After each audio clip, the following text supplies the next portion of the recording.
And thank you for praying for me as well. You know, prayer's that amazing thing, isn't it? I think it's one of the just most wonderful things. If I'm ever feeling uptight or something's going on in my life, prayer just helps me so much. It's so amazing. And to think that, Jesus said, seek, knock. He told us to pray. In fact, we're instructed to pray. In fact, God commands us to pray because he wants that relationship with us. He wants to build on it. He wants to be involved in our lives.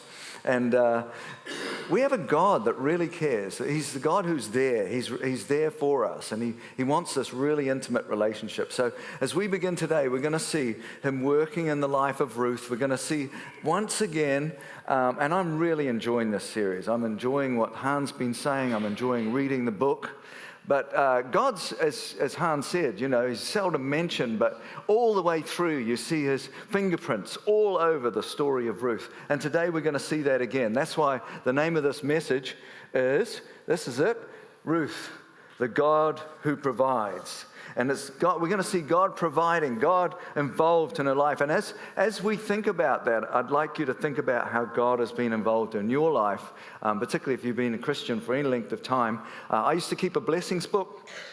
I think it's sad. When we were really struggling in life and little money, we kept this blessings book and all detailed things of every blessing that God gave us. And then as time went on, I guess life got busy and whatever, I stopped. But if I go back to that book and I just see the way God has worked, you sit down and you really ponder it and you think about it. There's amazing ways he's worked in our lives. And so today we're going to look at the God who provides, and I'm going to follow Hans' lead, and I'm going to read the text, the whole of chapter 3 of Ruth. So if you're there, I'm also going to read the last verse of chapter 2, and you'll see why in a minute. Here it is, chapter 2, verse 23.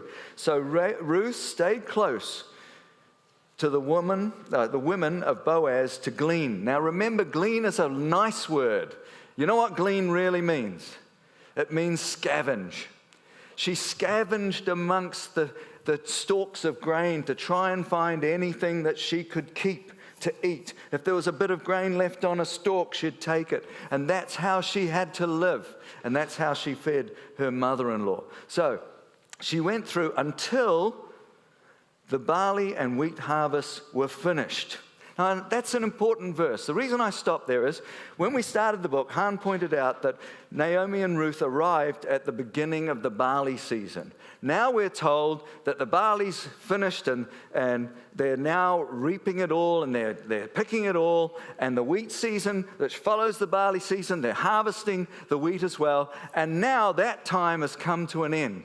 Now we know that length of time of the harvesting and the ripening is about 6 to 7 weeks. So think to yourself, the whole way through, Ruth has only been in Bethlehem from her foreign culture, from Moab, for under 2 months. And that's important to the story. Chapter 3, we pick up today's story. And she lived with her mother-in-law, this is Ruth.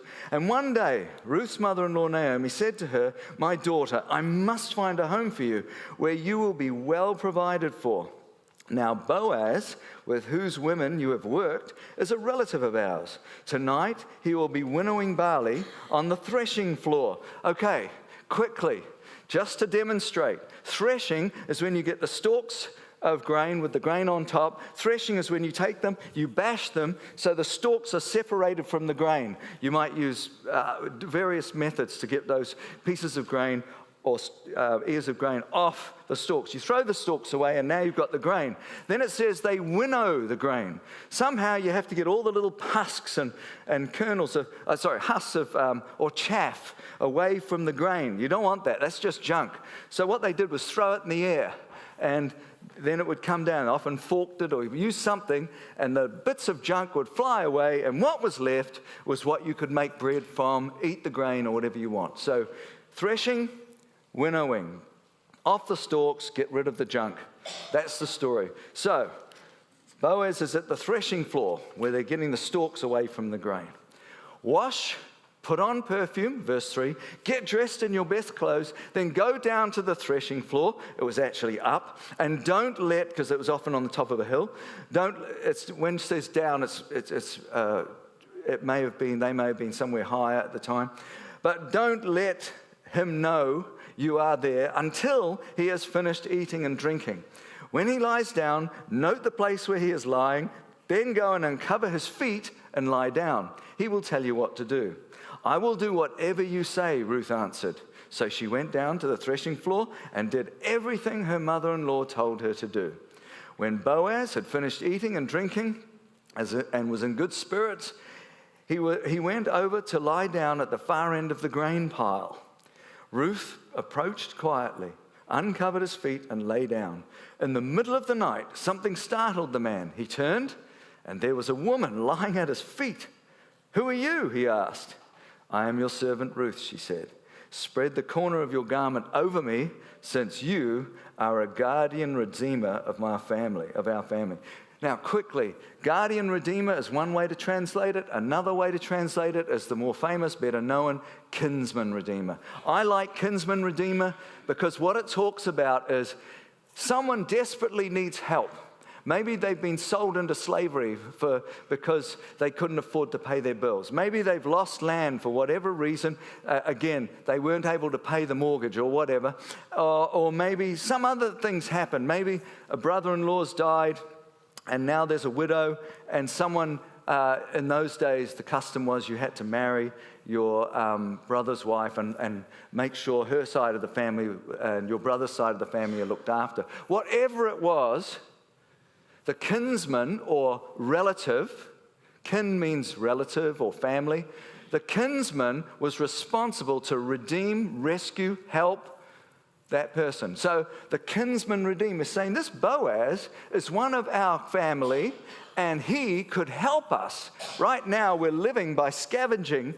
There's got to be a better way. Maybe marry him. And there's other things I could say there, but let's keep going. We'll talk about that more. Verse 10, "The Lord bless you, my daughter." He replied, "This kindness is greater than that which you showed earlier. You have not run after a younger man." Now, I'm going to stop there. I keep seeing things I need to comment on. Some people think at this stage Boaz is 80. Now, poor old Ruth, anyway, let's not go there. There's no proof he was 80. My belief and my little mind, because I'm kind of sentimental and romantic, is she's in her mid-20s and he's in his mid-30s. That's the sort of older man, you know. Usually they got married often at 13, 14, about the same age. Well, 10 years on, she's maybe 24, 25. Her husband passed away after 10 years. And now Boaz is an older man, maybe in his 30s. I have no idea, whether rich or poor. "And now, my daughter, don't be afraid. I will do for you as you ask. All the people of the town know that you are a woman of noble character. Although it is true that I am a kinsman redeemer of our family, there is another who is more closely related than I. Stay here for the night, and in the morning, if he wants to do his duty as your kinsman redeemer, good, let him redeem you. But if he is not willing, as surely as the Lord lives, I will do it. Lie here until morning." So she lay at his feet until morning, but got up before anyone could be recognized. And he said, "No one must know that a woman came to the threshing floor." He also said, "Bring me the shawl you are wearing and hold it out." When she did so, he poured into it 6 measures of barley and placed the bundle on her. Then he went back to town. When Ruth came to her mother-in-law, Naomi asked, "How did it go with my daughter?" Then she told her everything Boaz had done for her and added, "He gave me these 6 measures of barley, saying, 'Don't go back to your mother-in-law empty-handed.' Then Naomi said, 'Wait, my daughter, until you find out what happens, for the man will not rest until the matter is settled today.'" Oh, great stuff. All right, we're going to get into it. Okay, in those verses, we see, in the first 5 verses, I should say, we see God's provision through wise guidance. And keep reminding yourself all through this that Ruth has come from a Moabite culture, a very different culture, not Jewish culture with all its rules and purity laws and morals. It's a very different culture, which we'll talk about more in a minute. When I was growing up in Singapore, I lived in a sort of compound with people from all around the world. My father was a lecturer. There were lots of other lecturers and professors around the place. So I played with all these other kids, and some of them were Hindu. Quite a few of them were Hindu. When we visited their place, every time you got to the door, you had to and they were strict Hindus, take your shoes off, because if you were entering, it was a sign of respect. Some of the more strict Hindus consider their house a sacred place, and your shoes were often dirty. So when you came, or usually jandals, came to the door, you took them off. That was their custom. That was their culture. When you ate with them, especially when we went to restaurants, we would eat off a banana leaf and beautiful Indian curry, South Indian curries, and vegetarian, and we would eat only with our right hands. You never ate with your left. Right hand for eating, left hand for toiletries. Yeah, very different. So you've got to not mix them up. It's a bit insult in their culture. If you were to start eating with your left hand, you would show ignorance. So very different culture. Ruth is from a different culture from Naomi. So that plays out in a minute, and I'll draw your attention to it. So let me read verse 1 to 5. I'm trying to keep moving because there's a lot to say, and hear from how it works out and how God provides through guidance. One day, this is verse 1, Ruth's mother-in-law Naomi said to her, "My daughter, I must find a home." Now that word home means place of rest. She says, look, this life we're trying to live of scavenging and with no protection, no one to look after us, in that world it was dangerous. Young women could be abused, grabbed. She's just walking down the street or out in a field. It was very dangerous. They said, this is no life. We've got to find someone.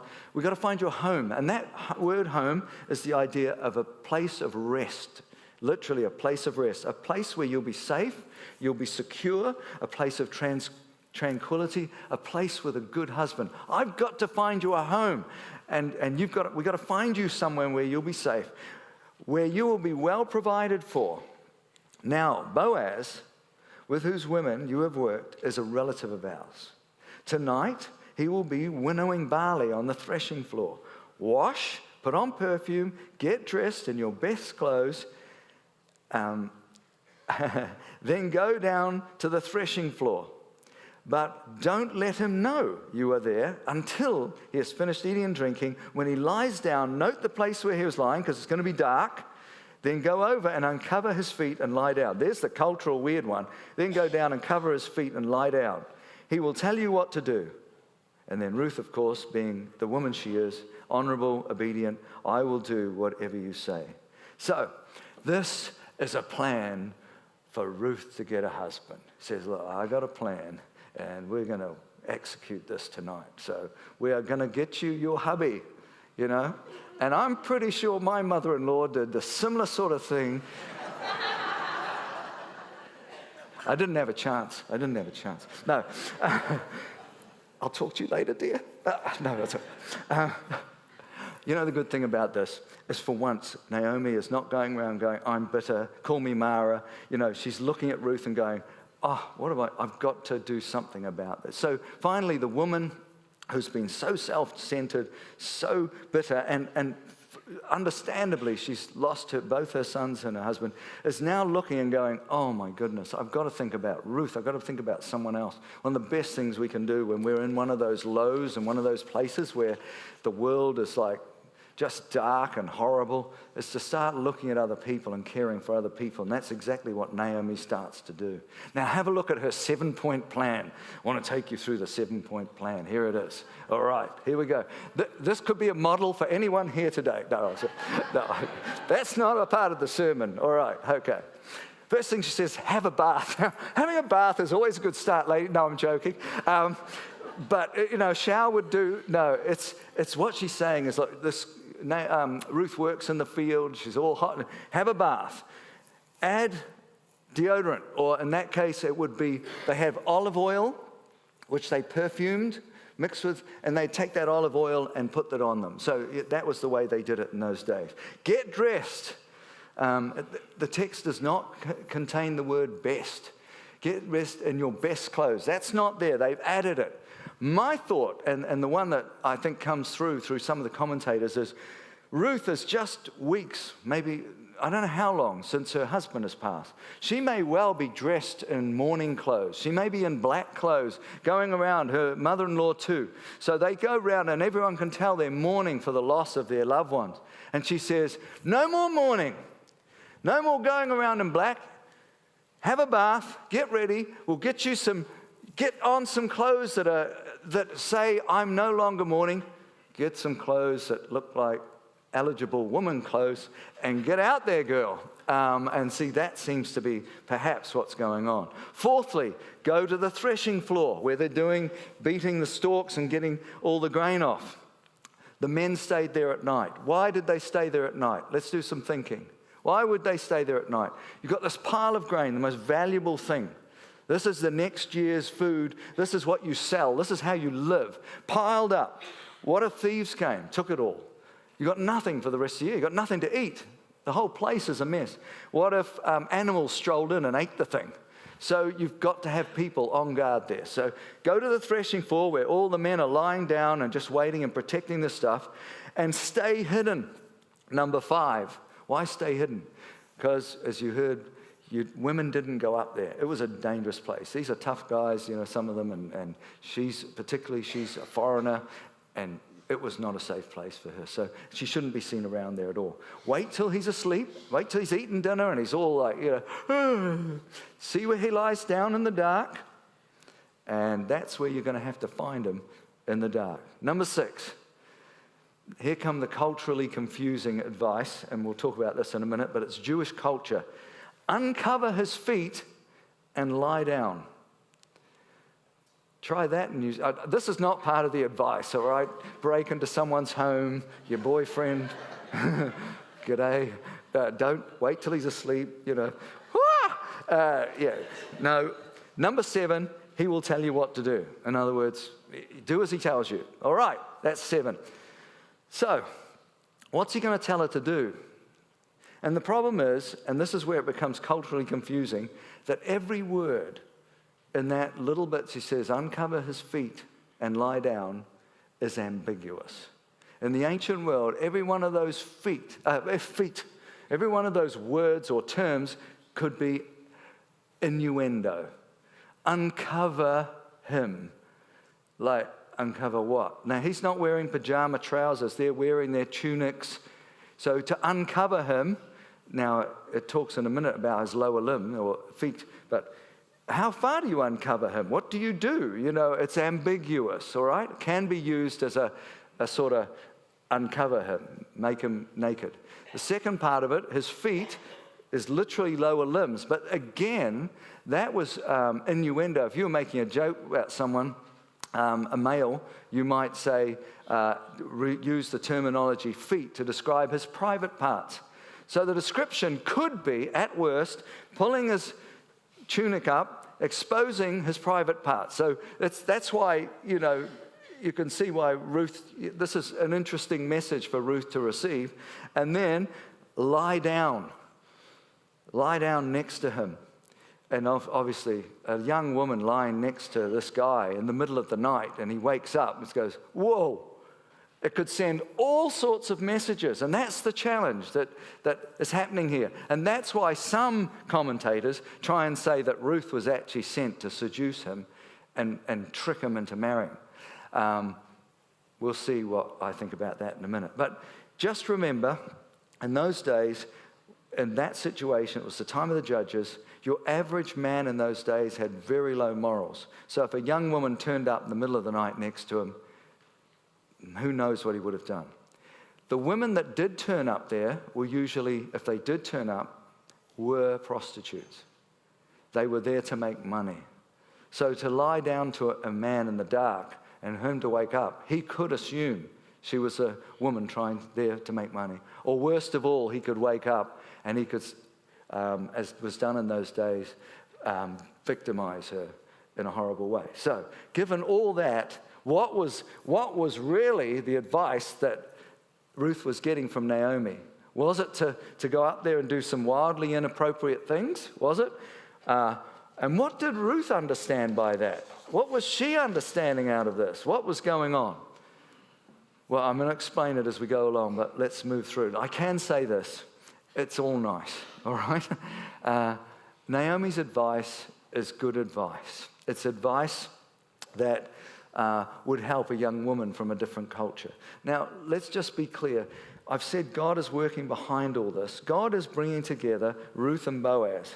And he's doing it through their culture, like he works in our culture today, or our cultures. We're such a mixture of people.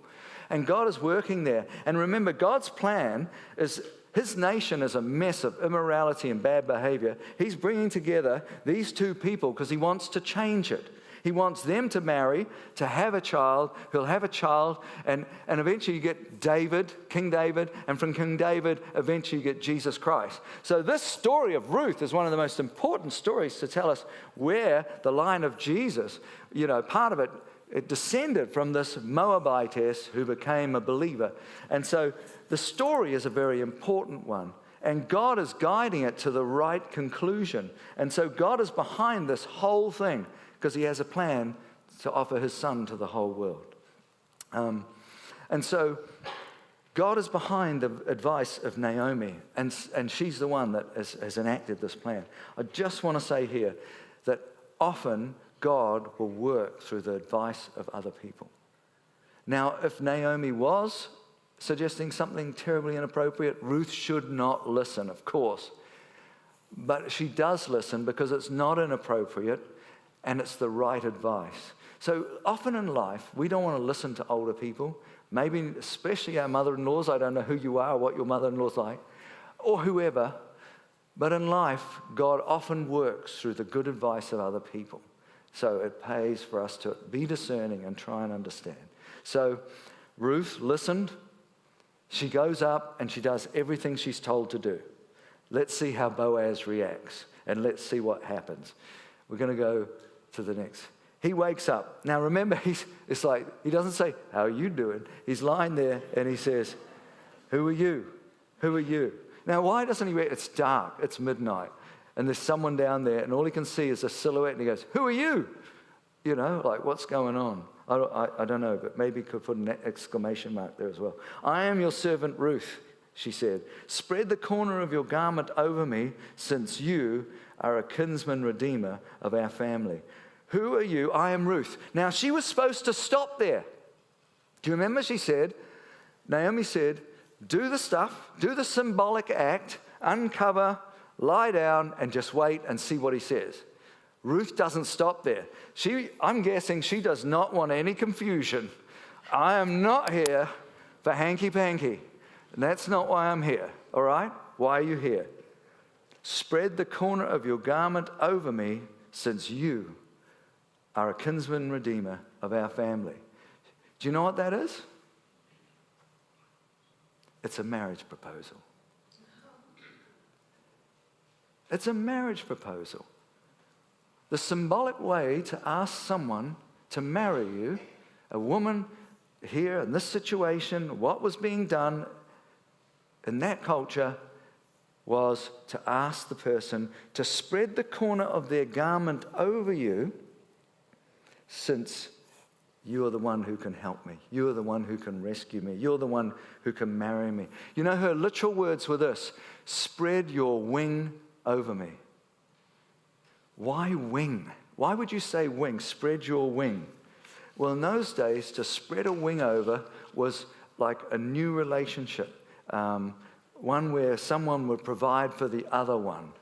Weeks earlier, if you remember, in chapter 2, Boaz, when he first met Ruth, he blessed her, and he said this: may you be richly rewarded by the Lord, the God of Israel, under whose wings you have come to take refuge. Chapter 2, verse 12.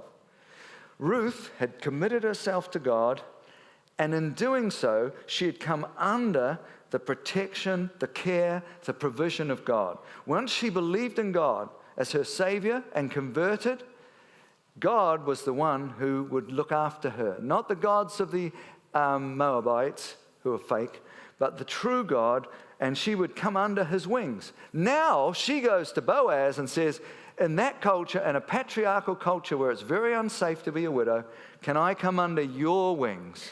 Would you protect, look after me, provide for me, care for me?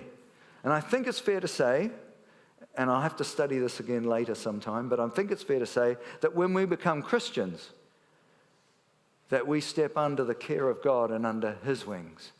And he provides for us and he cares for us, and that's what this whole sermon really, this whole message is about. So, At the time then, what Ruth was saying is, can I come and have a place of rest with you? Can I find a home with you? Can I have a new relationship? Can I come under your protection? Can I come into your house? Can you provide for me? Because I'm not safe out here, and being a lone woman out here, or two of us, we just can't survive like this. So instead of him getting the wrong idea, she blurted it out quickly, because she wanted him to know that she wasn't there for bad reasons, she was there for good reasons. She wanted not a cheap one-night stand. She wanted a lifetime of marriage, and she was never after a cheap night. She never joined Tinder. She kept it clean. She was a good girl, as it were, and a wonderful woman. So, now let me just say quickly that this was a gutsy thing to do in that culture. For her to go up to that threshing floor, dangerous, do all these things and appeal to him is a dangerous and out-of-the-box thing to do. But she did it. And again, for a woman to propose in that culture, even today, isn't it rare in our culture for a woman to propose? I Googled it.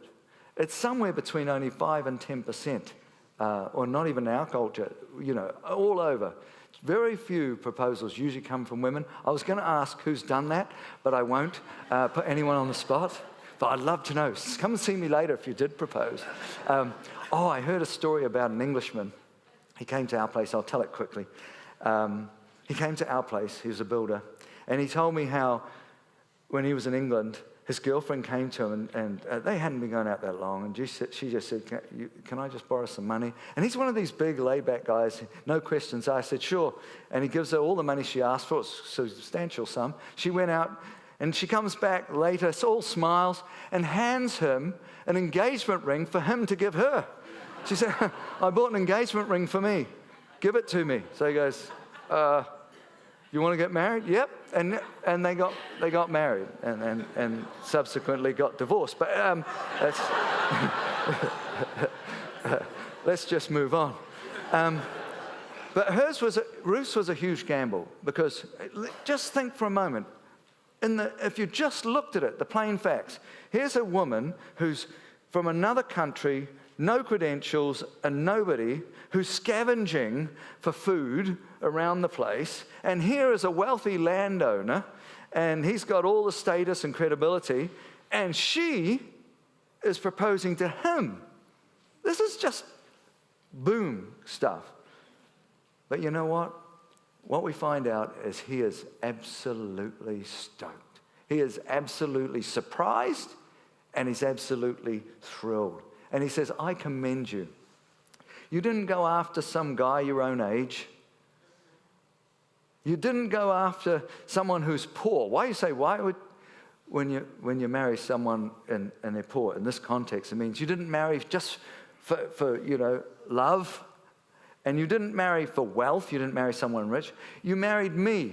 And I know why you're doing this. You're doing it so you will find a place for Naomi. You're looking after your mother-in-law. You're caring for your mother-in-law, as you have since the day you came. And this is better than what you've done before.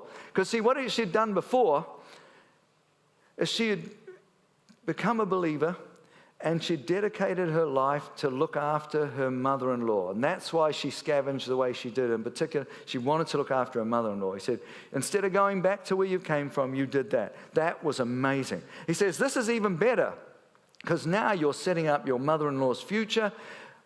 I'm going to have to buy the land and set up any children we have for the future. You are doing this unselfishly. You're marrying an older man, not because you love me, not because of my wealth. You are marrying me because you care about your mother-in-law. You, lady, are a special woman. And that's what he basically tells her. To explain, if Ruth marries Boaz, their first son will inherit the property of Naomi's family. Her husband had died, and there were no heirs to inherit it. When this heir was born, Boaz and Ruth's child, they would inherit the land of Elimelech, Naomi's husband, that never got passed on to the son.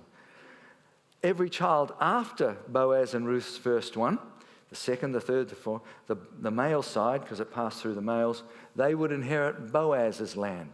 Do you get the difference? Elimelech's land, Boaz's land. So basically, Boaz this would be costly for him to run all this and have that, as well as, dividing up his own. So it became a challenging thing. So it's here, with all that in mind, that we come across our second point, which is God's provision through a redeemer.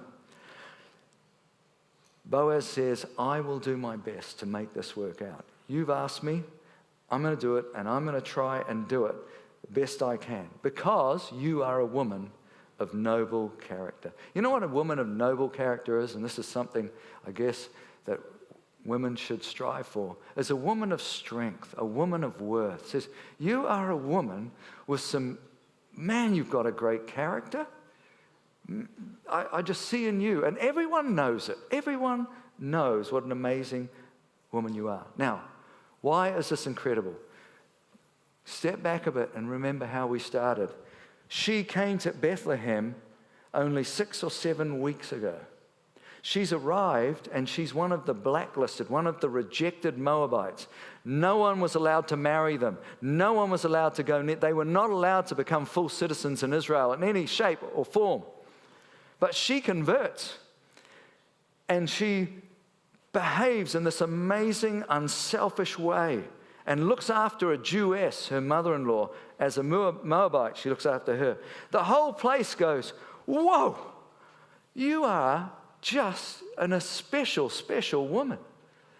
In 6, 7 weeks, she has turned the whole of Bethlehem to love her because she has this amazing character. We often think, how can I ever change what people think of me? They think of my race. They think of my culture. They think of, well, she lived such an amazing life in front of everyone. The whole of Bethlehem just went, that's quality. Look at Ruth. She's quality. That's amazing. So he looks at her and goes, hey, I and everyone else knows, lady, you are quality. This is the providence of God. The wealthy man looks at the scavenging Moabite and says, you know what? God's worked in your life. You've changed. You've believed in him. You're incredible. You're a loving, special lady. I'll tell you what, I will marry you. And the whole place, So God is working here, the ultimate matchmaker, bringing together two people of two totally different cultures and walks of life and doing something very special. And I want to ask you this question. How different would it have been if Boaz and Ruth had done this differently? If they had not done it God's way, if they had not done it in a godly way, and they'd had some cheap one-night stand together, on the threshing floor, or whatever, this would have been not a wonderful love story or some wonderful story about, this great relationship and how it begins and how it moves forward and God in it, but it would have been this messy tale, sordid tale. So we have to cooperate with God. God's working. He's the one that puts his wing like an eagle, like a mother hen over us. And within that and his providence, we have to do our part too. So I encourage you, always remember, hey, God, bless me. Oh, why isn't God? We need to play our part too. But the problem is, there's another man. There's another guy. So Boaz is one step away. So there's Elimelech, Naomi's husband, dies, and there's his next relative to take over, marry Ruth and look after the estate of Naomi, Elimelech is this guy here, not Boaz. So Boaz says, I got a problem. I want to do it. I want to help. I want to marry you, but I can't. There's another guy. And the quality of Boaz and Ruth comes out and shines here especially Boaz, because Boaz goes to this other guy. We're going to find out in the next chapter. I can't tell you too much. Han will come after me and say, why did you tell my story? Let's just tell it, eh? Next week he gets up, the week after, and he'll say, I got nothing to say. Oh, that would be funny. By the way, my pastor from years ago used to travel through the States speaking at conferences, and what they used to do is break into each other's rooms, and you'd find the guy who was speaking after you get into his room, read his notes, and preach his sermon just before he's getting up. So you'd preach it, and then the guy sitting there, he's going, that's my sermon. Now he's got nothing to say. So when he stands to come to the conference, he's, Anyway, I think it's hilarious. I only wish I could have done it. Getting back to this guy, the quality of Boaz is seen in the fact that when the guy's asked, I'm cutting it short, he just says, there's too many negative consequences for me. I'm not going to marry Ruth. He was happy to buy the land and get, have more land, yeah. But marry Ruth and look after Naomi and all the stuff that goes around there and having my first child inherit that instead of my stuff? You've got to be joking. No, I don't want it. You see, the difference between Boaz and him is Boaz said, whatever sacrifice I need to make, I will do it to help you. You see the difference? The other guy is, no, that's negative for me. I'm not going to help you. And so that's what happened. So we have these amazing characters. So quickly, as a matter of application, do we try to discern and follow God's will? Or do we often follow our own desires? Here are these people trying to do the right thing.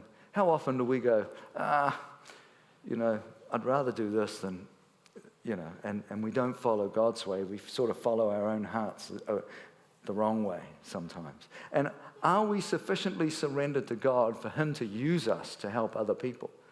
Sometimes we're so busy and we're not surrendered to God, and we're missing all the people that we pass by every day that we could be helping, and we're not, because we're like this. We're a bit like Naomi. We're just doing our own thing, and my life's just so full and challenging at the moment, I just can't. Whereas God wants us to go, hey, look around you. There's lots of people you could be helping, and be part of what I'm doing rather than missing it all. I don't know. That is God's provision. And then very briefly, finally, God's provision through protection and generosity. I'm going to cut the long story short, but under Boaz's instruction, Ruth leaves the threshing floor early in the morning. Remember, a woman can't be found here. Get out of here. Your whole the good character, the name you've built up, the worthy woman will be destroyed if anyone sees you here. Run, go now. She leaves quickly under darkness for everyone's awake, gets back, and no doubt, Naomi's there. What happened? How did it go? What did he say? Let's have a look. This is the end of our message. When Ruth came to her mother-in-law, Naomi asked, how did it go, my daughter? Then she told her everything Boaz had done for her, and added, he gave me these 6 measures of barley, saying, don't go back to your mother-in-law empty-handed. Then Naomi said, wait, my daughter, until you find out what happens, for the man will not rest until the matter is settled today. God's provision through protection and generosity. Boaz protected her name and protected her safety by saying, leave now, leave early, go to bed, sleep, and then wake up and get out of here. He protected her in that way. Already he's getting his wings out, as it were, and then he gives her 6, measures of grain so she can go back, not empty-handed. In other words, he's caring for her physical health as well. So he's beginning to do what he promised he'd do straight away, and God is working through him to look after these 2 widows and care for them, and Boaz is the willing person. But I like the fact that Naomi says, wait. Just wait. And this guy is going to do everything he can. Boaz can do everything he can. But that wait, for we who are of faith, and I'm sure for Naomi as well, and Ruth, is more than that. That wait is, look, let's see how this goes. Wait, because Boaz is doing that, but the Lord, the Bible's full of the Old Testament says, wait. You know what it always means? When you read wait in the Old Testament, wait on the Lord, Book of Psalms, wait here. If it was used directly of God, speaks of trusting God in this moment and let him do what he does. Wait on him. Don't panic. Don't fall apart. Don't go and do anything stupid. Just trust the Lord and see what he does through Boaz. So, a couple of quick questions.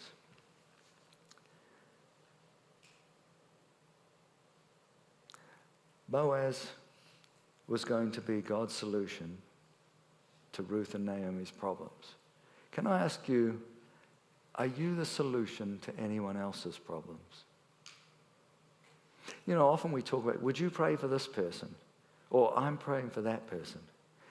I wonder, are we also part of the solution? Could God be actually not just asking us to pray, but to be helping those people and reaching out to those people? He didn't just want Boaz to say, hey, Ruth, I really think that's an amazing story. Thank you. I'll pray for you. He said, I'm going to do all I can. How should we respond to God's providence in our lives? By trusting him and depending him, waiting on him, working our lives, but also doing our part, also being surrendered to him. We can't just expect God to organize our lives and everything to turn out, and we have to respond and serve and do his will and worship him. See, Ruth and Boaz were both godly people, and we read at different times of them mentioning God and worshiping God, and she said, I'm going to worship your God. So are we responding? Do we look for God's providence? You might have a blessings book, and do we honor God in that? Do we look for God's work in our lives and then glorify him? I need to move on. I'm moving into communion now. And just want to talk briefly about that because this is such a profound theological point. So just pause and take a breath for a second. We've talked about a kinsman redeemer today. Someone who helps out a family member out of a terrible position and rescues them, provides for them, cares for them. Who is the great kinsman redeemer? Jesus Christ. How is he our kinsman? Jesus Christ is so much greater than Boaz because Jesus Christ is God who came down, entered the human race to become family with us, to become human, so that he could be one of our kin. He could be one of us, so that he could die for us. God cannot die for people, but he became a person so that he could die for us. He is our kinsman redeemer who came to rescue us, to provide for us, to care for us, to bring us salvation. So he is our kinsman and he is our redeemer. He sacrificed himself, as Boaz is doing, so that he could die for us on the cross. He would give his life so that we might live, our kinsman redeemer. He paid the price for our freedom from sin and for life. So in that, Boaz foreshadows Jesus. But what's the big difference? I thought, what's the big difference between Boaz and Jesus? Well, Boaz was going to sacrifice himself and do all he could for a woman of worth, for someone who was really had strength and noble woman. Jesus, he didn't die just for the noble or the worthy. He died for everyone, even though we were sinners. We are all sinners. None of us deserves heaven. None of us deserves Jesus to die for us. The text that I wanted us to read, and it's very famous, but God demonstrates his own love for us in this. While we were still sinners, not noble, not worthy of salvation, not worthy of heaven, Christ died for us. That's the big difference. Because otherwise none of us would have made it. None of us can earn that salvation. None of us are good enough. No human deserves eternal life. But Jesus died for us while we were still sinners. And we have our kinsman redeemer to thank. So Christian, well, firstly, have you been redeemed? Have you received salvation yet by trusting in Jesus? Have you received the grace of God, the gift of God of salvation? If you haven't, I encourage you to become a Christian. Secondly, become like Ruth trusted in God. And then Christian, now you've been redeemed. Are you recognizing God's providence? Do you thank and praise him? Do you go through each day trusting him and his spirit that what's happening before you is God working in your life? And are you his instrument of change to other people? As we celebrate the Lord's Supper now, as we take time to just reflect on what we've heard, to reflect on the cross and what Jesus did for us, to reflect about Jesus, our kinsman redeemer, I encourage you to ask yourself, or to think about him and to reflect on it, and then ask yourself, am I like Jesus? Am I someone who loves other people and gives my life to help other people? Am I like the person Naomi became, not how she was? I'm just going to pray briefly, and then we'll have the Lord's Supper. Lord,